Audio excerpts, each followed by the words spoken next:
আসসালামু আলাইকুম। এলজি কিচেনে আপনাদের সবাইকে স্বাগত। আমি আজকে মেশিন ছাড়া কিভাবে যে আলুর স্প্রিং রোল তৈরি করা যায় সেটা আমি আপনাদের দেখাবো। আপনারা দেখে বুঝতেই পারবেন না এটা যে ঘরে তৈরি করা। এটা বাহিরে যেভাবে মেশিন দিয়ে তৈরি করে ঠিক সেরকম হবে। আমি প্রথমে কিছু আলু নিয়েছি। আলুগুলোকে ধুয়ে পরিষ্কার করে নিয়েছি। এখন আমি এই আলুগুলোকে খোসা ছাড়িয়ে নেব। আর এরকম লম্বা লম্বা আলু নিলে কিন্তু তৈরি করতে খুব ভালো হয় স্প্রিং রোলটা। আমি সবগুলো আলু ছিলে নিয়েছি। আপনারা চাইলে খোসা সহ তৈরি করতে পারেন, আবার খোসা ছাড়িয়েও নিতে পারেন। আমি খোসা ছাড়িয়ে এরকমভাবে কাঠির ভিতরে মাঝখান দিয়ে ঢুকিয়ে নিয়েছি। এখন বটির সাহায্যে পাতলা পাতলা করে কেটে নেব। আমি কিভাবে ঘুরিয়ে ঘুরিয়ে কাটছি আপনারা দেখেই কিন্তু বুঝতে পারছেন। আমি এরকমভাবে ঘুরিয়ে ঘুরিয়ে কেটে নেব। আর যতটা পাতলা হবে খেতেও কিন্তু ভালো হবে, আর ভাজলে মুচমুচে হবে। তাই আমাদেরকে পাতলা পাতলা করে কেটে নিতে হবে। আমি পাতলা পাতলা করে কেটে নিচ্ছি। খুব ধৈর্য সহকারে কেটে নিতে হবে। আমি পুরাটাই প্রায় করে নিয়েছি।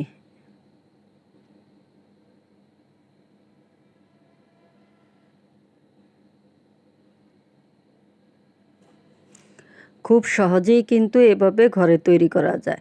আর এরকমভাবে বাড়ি দিলেই দেখবেন আলুগুলো নিচে নেমে আসবে। আস্তে আস্তে হাত দিয়ে ছড়িয়ে দিতে হবে।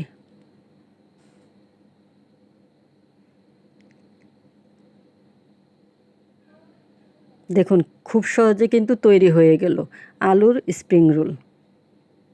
দেখতে দেখুন কত সুন্দর হয়েছে। এরকমভাবে আমি সবগুলো তৈরি করে নিয়েছি। তৈরি করে কিছু পানির মধ্যে ভিজিয়ে রেখেছি।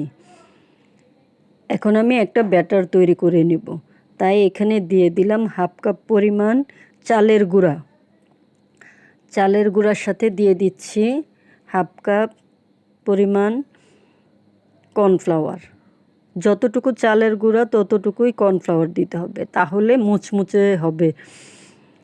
দিয়ে দিলাম হাফ চা চামচ লবণ, হাফ চা চামচ গোলমরিচ, হাফ চা চামচ বিট লবণ,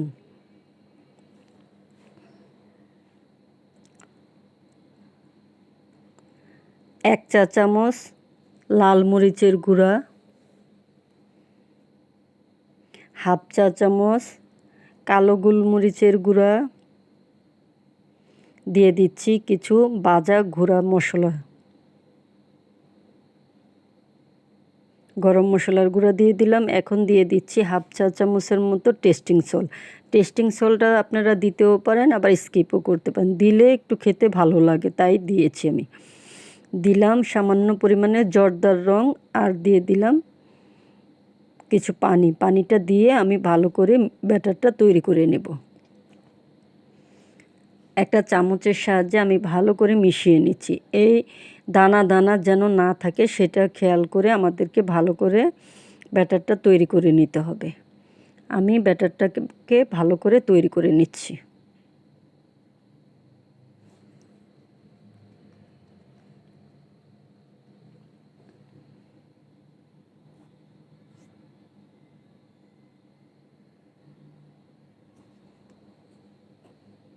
এখন আমি একটা একটা আলুর চিপস বাটিতে দিয়ে চামচের সাহায্যে আমি ব্যাটারটা লাগিয়ে নিচ্ছি। ভালো করে লাগিয়ে নিতে হবে। ইচ্ছে করলে হাত দিয়েও করা যায়। এরকমভাবে বানিয়ে তারপরে প্লেটে রাখলে এমনিতেই উপরের ব্যাটারটা নিচে পড়ে যায়। আর একটা একটা করে ভাজলে ব্যাটারটা কিন্তু কড়াইতে গিয়ে দলাল পেকে যাবে। আমি কড়াইতে ভালো করে তেল গরম করে নিয়েছি। এখন একে একে ছেড়ে দিচ্ছি। আর চুলার আঁচটা মিডিয়াম করেই ভেজে নিতে হবে। আমি উল্টিয়ে দিয়েছি। এখন উঠিয়ে নেব। আমার এগুলো ভাজা হয়ে গেছে। লাল লাল করে ভেজে নিতে হবে। দেখুন ভাজা হয়ে গেছে, আমি উঠিয়ে নিচ্ছি। আমি বাকি সবগুলোও কিন্তু ঠিক এরকমভাবেই ভেজে নেব। আমার এই রেসিপি যদি আপনাদের ভালো লাগে, লাইক কমেন্ট শেয়ার এবং সাবস্ক্রাইব করে দেবেন। আর সাবস্ক্রাইব করে আমার পাশে থাকবেন। আমি সবগুলোকে এরকমভাবে ভেজে নিয়েছি। দেখুন দেখতে কত সুন্দর লাগছে, খেতেও কিন্তু খুব ভালো লাগবে। আপনারা এরকম করে তৈরি করে দেখবেন, বাচ্চাদেরও খুব ভালো লাগবে।